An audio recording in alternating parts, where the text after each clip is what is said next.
Salut à tous, aujourd'hui petite vidéo vlog, on va parler photovoltaïque, on va parler ma petite installation, ça va être une présentation, donc c'est pas du tout une notice de montage, une notice d'installation, hein. Je vous présente juste mon installation provisoire.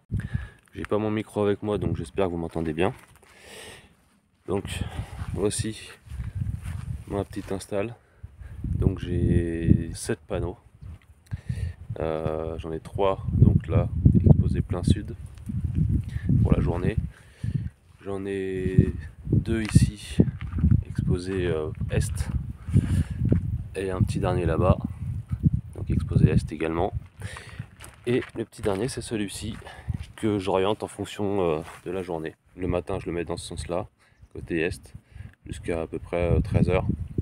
Et ensuite, quand le soleil passe de l'autre côté, je le redresse pour être exposé plein ouest. Donc voilà, ça me permet d'avoir de l'énergie du matin au soir. C'est pas forcément le plus optimal, mais sur une installation un peu provisoire comme ça, voilà, je pense qu'on est pas mal. Pourquoi j'ai fait une installation provisoire? La base, c'est que je vais faire une installation autonome sur ma maison qui est en cours de construction, et j'ai eu une opportunité sur l'achat des panneaux. Donc ça, c'était la première chose. Quand je voyais en fait les belles journées ensoleillées et que j'étais obligé de tirer de l'énergie sur le réseau, ça m'emmerdait clairement. Donc voilà, je me suis dit je vais m'acheter 2-3 panneaux. Et puis 2-3 panneaux, on prend vite goût à pas payer l'électricité. Et ça, on a vite fait d'en rajouter. Donc là, je vous tourne cette vidéo, on est le 2 septembre. J'ai commencé l'installation avec les 2 premiers panneaux, on devait être mi-septembre 2022, là on est donc en 2023. Donc je suis à, quoi, il y a 2,8 kg je crois, 2,8 kg crête. Donc c'est une install provisoire, je suis dans une location, donc il n'y a rien qui est fixé vraiment de manière définitive. Là je me suis fait des petites fixations parce qu'un jour de tempête je me suis retrouvé avec les panneaux par terre, donc je les ai un peu fixés à l'arrache. En bas c'est posé sur des palettes, sur des cales, des choses comme ça, et c'est fixé plus ou moins bien à la rambarde. Voilà, par exemple là il y a un dos qui tient le panneau là. Là c'est des petites équerres que j'avais trouvées à droite à gauche. Donc voilà, petite installation un peu à l'arrache. Le dernier là-bas, il est carrément posé, posé au sol sur des petits morceaux de bois. Et là on a une palette avec une petite poutre. Ouais, il y a encore les vis accrochées dessus, donc c'est vraiment de l'arrache. Donc voilà, là on a les panneaux. Tout ça est relié en série jusque dans mon garage où j'ai mon installation. Donc on arrive dans le garage. Là j'ai l'arrivée. Donc à gauche la partie photovoltaïque, à droite la partie alternatif. Ça c'est mon bouton d'arrêt pour l'alimentation des batteries.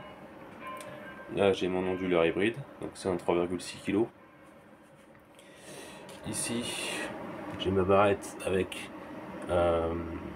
donc qui relie l'installation aux batteries avec des fusibles sur chaque raccord.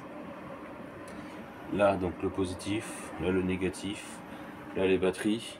Donc les batteries qui sont déjà en fin de vie, c'était des batteries d'occasion que j'avais achetées. C'est une installation qui m'a permis notamment de faire des conneries, de faire des erreurs, d'apprendre, mais d'apprendre sur des trucs d'occasion à pas cher. Parce que flinguer une batterie lithium à 1000 balles, ça me ferait un peu mal aux fesses, pour parler poliment. Faire ça sur des batteries d'occasion que j'ai payé 10 balles. Donc voilà, c'était amorti financièrement. Et puis j'ai appris, donc c'est en plus de l'amortissement. Le tout est relié, donc ici, non pas pour alimenter la maison, mais ça c'est une arrivée de réseau qui vient aider l'installation quand il y a des pics. Donc si j'ai le lave-linge par exemple ou le lave-vaisselle qui tire beaucoup de jus et que j'ai pas assez d'alimentation photovoltaïque ou avec les batteries, il y a le réseau qui vient aider. Et puis en plus ça me permet de raccorder l'installation à la terre, puisque j'ai pas de piquet de terre là, hein, bien sûr. J'ai pas fait de piquet de terre dans le garage qui ne m'appartient pas. Il y a quand même la terre qui est reliée. C'est pas optimal, hein. Je l'ai pas testé, j'ai pas d'appareil pour tester. Mais au multimètre, bon, j'ai bien une continuité jusqu'à la terre principale, c'est déjà ça. Donc il n'y a rien aux normes, hein, bien sûr. C'est du provisoire, j'apprends, j'installe, j'améliore au fur et à mesure. Voilà, c'était l'idée de faire quelque chose avec du pas cher, avec ce que j'avais en stock, mais avoir quand même une sécurité avec le tableau électrique et la terre reliée. Je pense que la vidéo dans un premier temps va s'arrêter là. Si vous avez des questions, n'hésitez pas à les mettre en commentaire. J'essaierai d'y répondre au mieux. Et puis on se retrouvera peut-être pour une autre vidéo sur la prochaine batterie qui arrivera pour remplacer ce parc.